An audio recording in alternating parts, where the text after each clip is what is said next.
So remember the plan the Israelites had to take Ai in Joshua chapter 8. They had 30,000 soldiers. 5,000 of them went behind Ai secretly and camped out for a little over a day and just stayed there. The other 25,000 soldiers, led by Joshua, the next day, they were going to march towards Ai as if they were ready to attack it.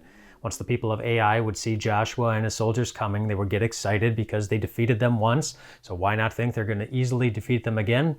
They would empty themselves out of the city, go chasing after Joshua and the 25,000 Israelites, and when everybody was gone from the city of Ai, those 5,000 soldiers who were hiding, they would come in and they would take the city. Boom. Piece of cake. Easy.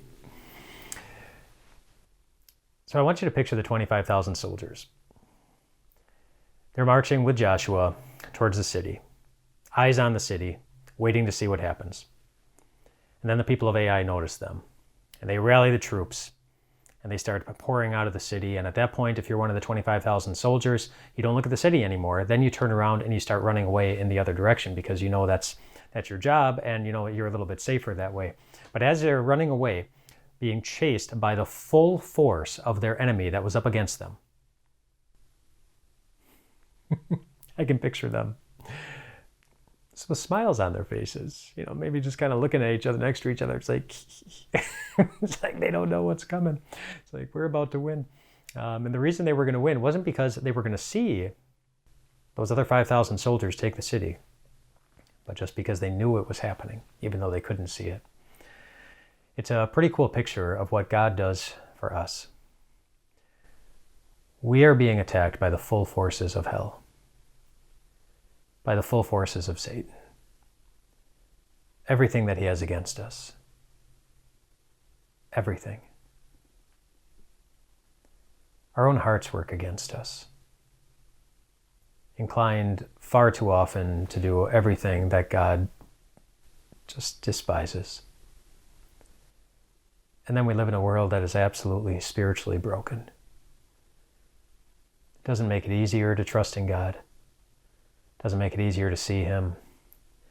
It doesn't make it easy to get day to day with wars and suffering and pain and the consequences that everybody has to live with from everybody's unloving actions.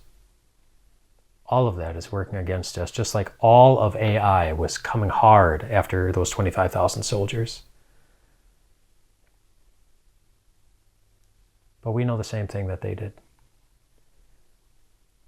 At that very moment when everybody's coming hard after us, there's somebody who's working for us, and somebody who's working for us to give us the victory.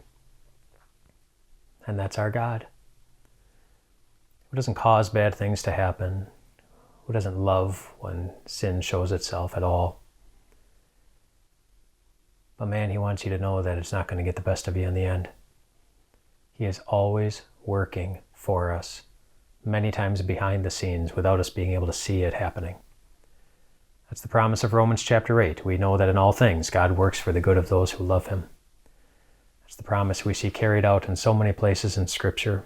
In the story of Joseph in the Old Testament, one of my favorite, sold by his brothers, more downs than ups on his way to Egypt, and then finally, after years and years of suffering and waiting and hurting,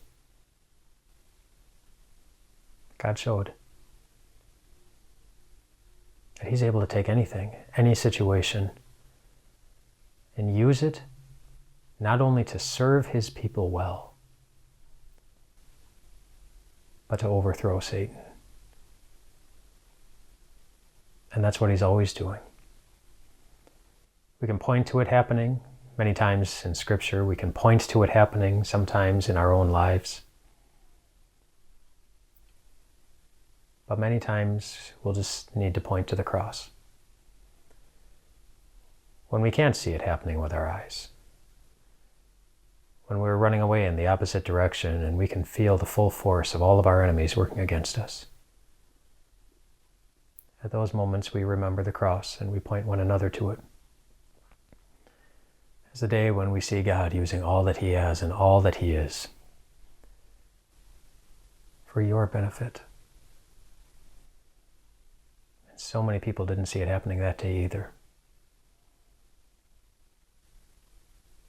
and yet God loving you and caring for you and forgiving you and saving you and preparing a place just for you. That's exactly what was happening. Your God is always working for you. Rest well tonight, my friends.